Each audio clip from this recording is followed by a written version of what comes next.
2 ships and a squadron of Navy bombers vanished in Bermuda without a trace. No government ever sent a real mission to search the bottom and settle it. Instead, a librarian with no ship, no plane, and no ocean training opened the old paperwork nobody else had touched. Something in those files did not match the legend. 2 wrecks nobody has ever found. On December 5th, 1945, 5 Navy Avenger bombers took off from Fort Lauderdale on a training run called Flight 19.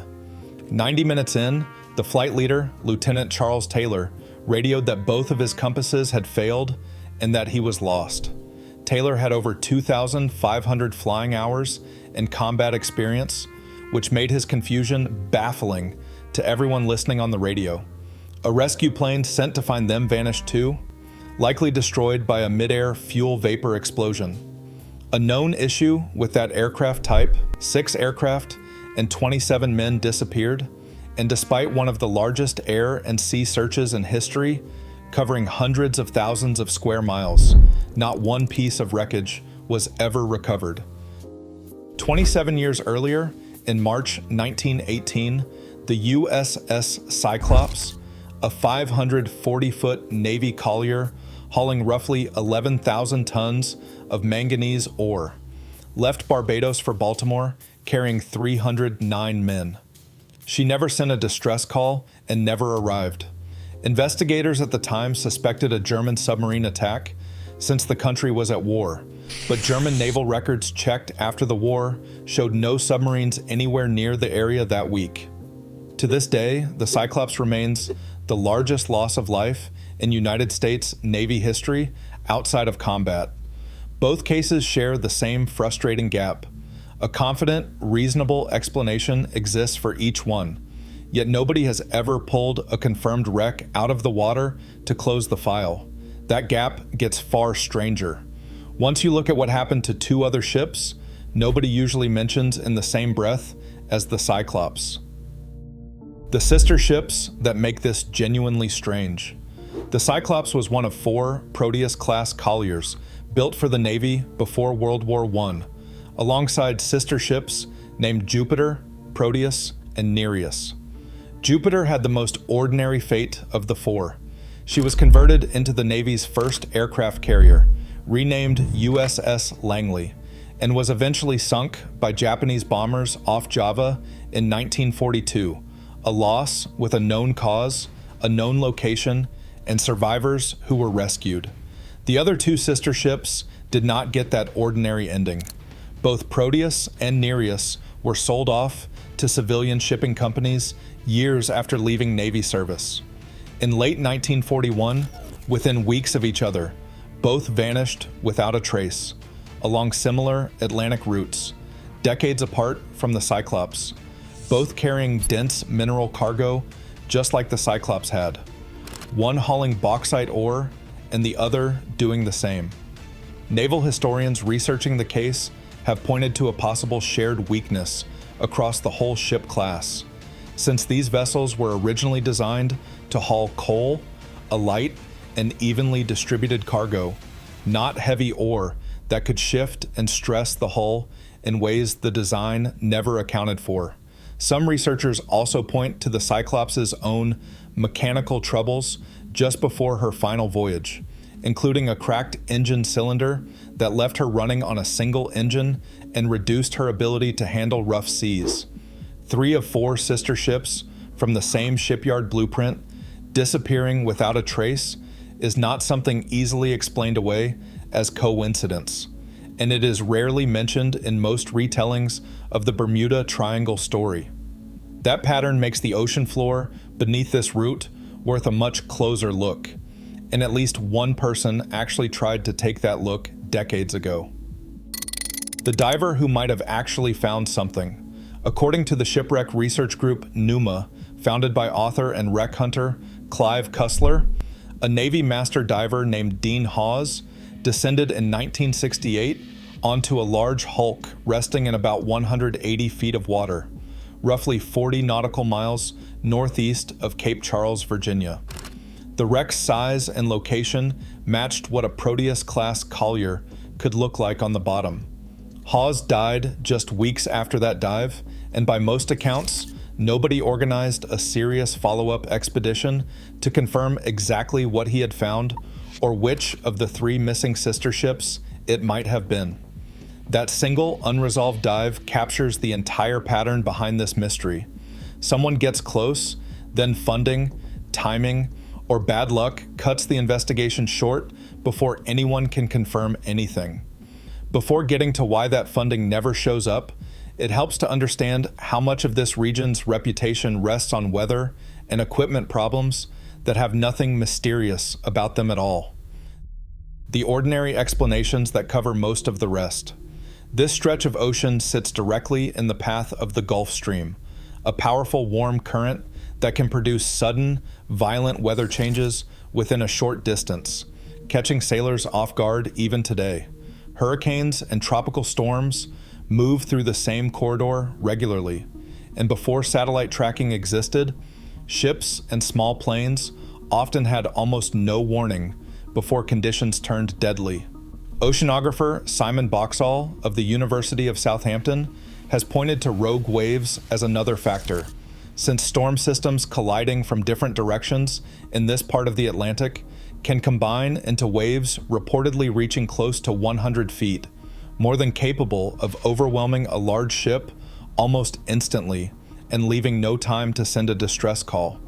There is also a real, documented compass quirk in parts of this region called agonic variation, where a magnetic compass can point toward true north instead of magnetic north, a phenomenon that has confused sailors for centuries whenever they forgot to correct for it. Flight 19's own case shows exactly how dangerous that kind of equipment failure can be, since an experienced combat pilot became completely disoriented once his instruments stopped giving him reliable readings. None of this requires anything unexplainable.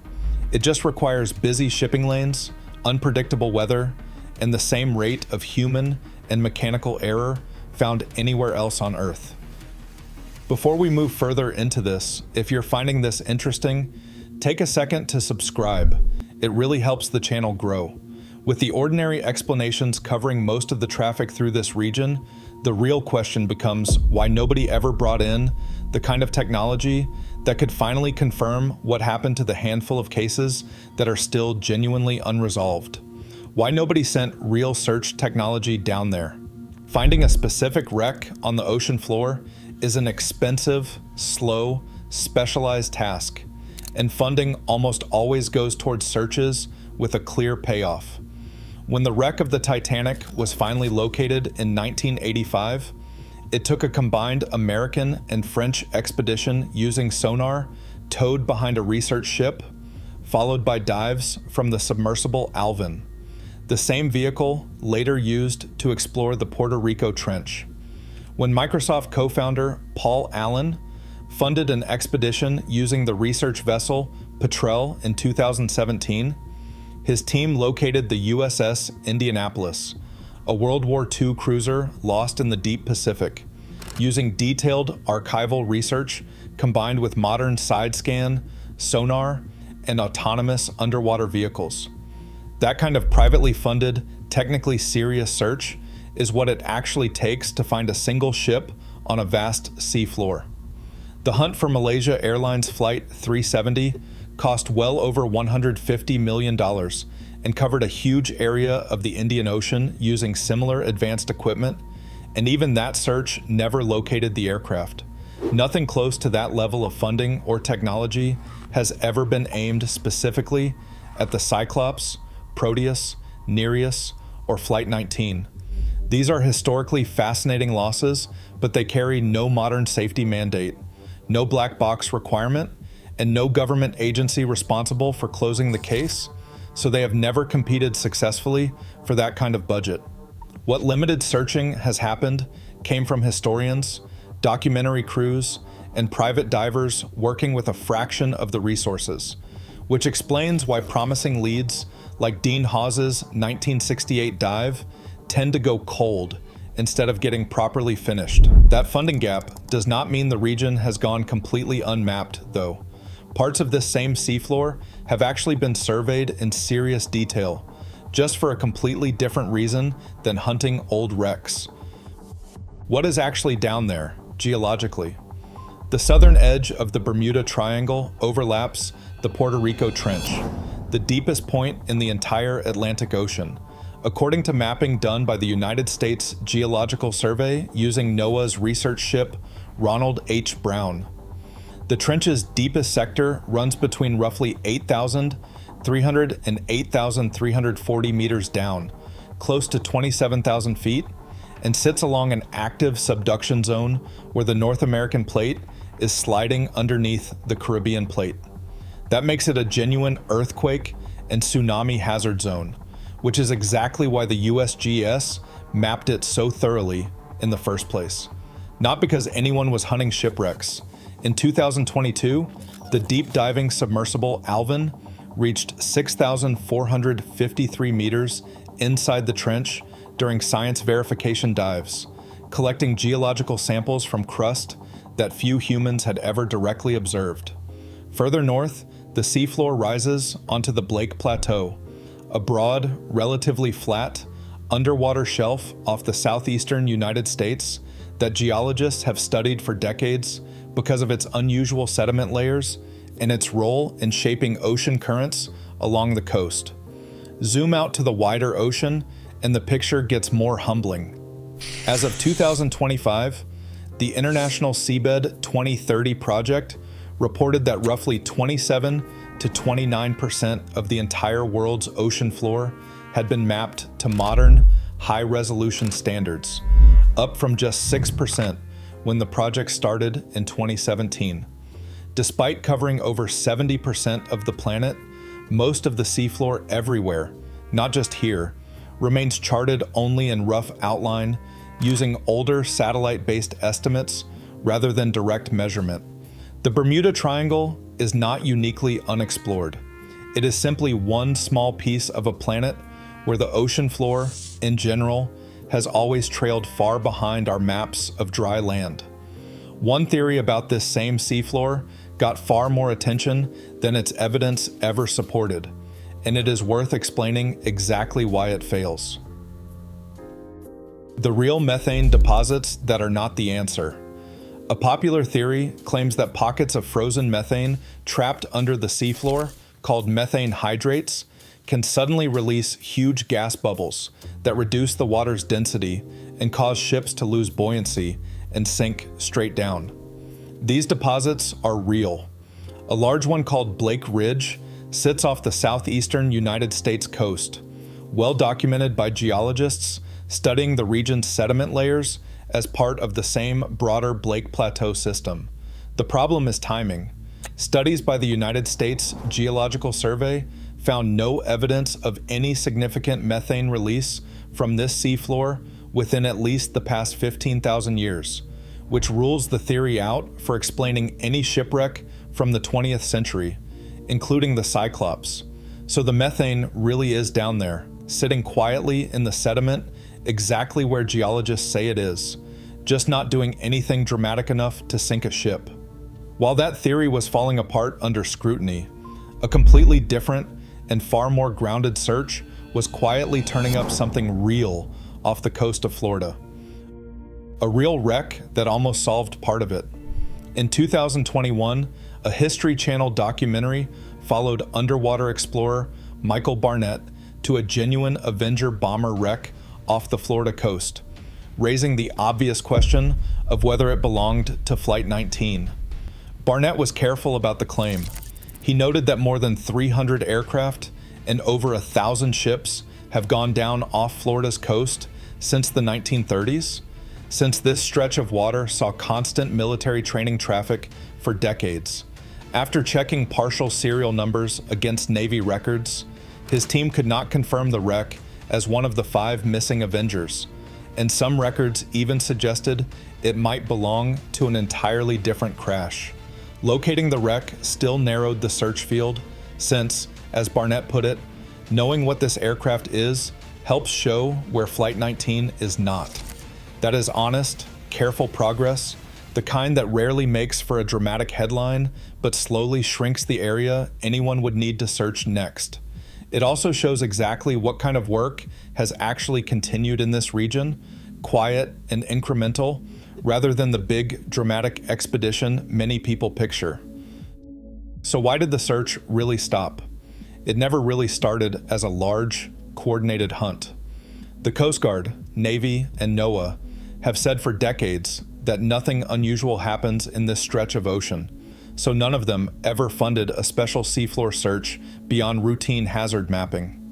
Librarian Larry Cush's 1975 investigation already showed most famous cases fell apart under basic fact-checking, which removed any pressure to dig deeper. What continued instead was smaller and scattered. Historians like John Muir kept chasing Flight 19 leads for decades. Documentary divers like Barnett checked individual wrecks one at a time.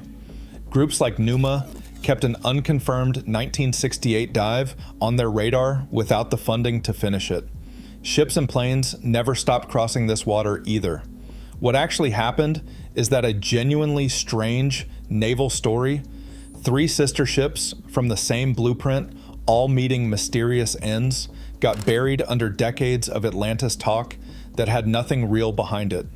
Strip away the myth, and what's left is an ordinary, well-mapped seafloor holding one real, unsolved coincidence that nobody with real funding has gone back to finish.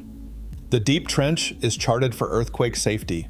The shallow wrecks keep turning up ordinary training accidents, and the one lead that ever pointed toward an answer went quiet the moment the diver who found it died.